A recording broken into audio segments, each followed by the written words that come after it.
Find the z-score for which 80% of the distribution's area lies between negative z and z.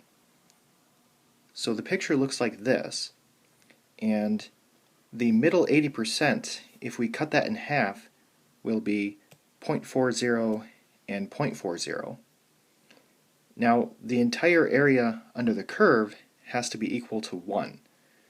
So if we subtract 80%, or 0.80, from 1, we get 0.20. So 0.20 is the total area of the two tails. So if we divide that by 2, each tail is 0.10. So inverse norm works from left to right. So if we do inverse norm of 0.10, that will get us this first z-score. So that is equal to negative 1.28. So it's between z is equal to negative 1.28 and positive 1.28.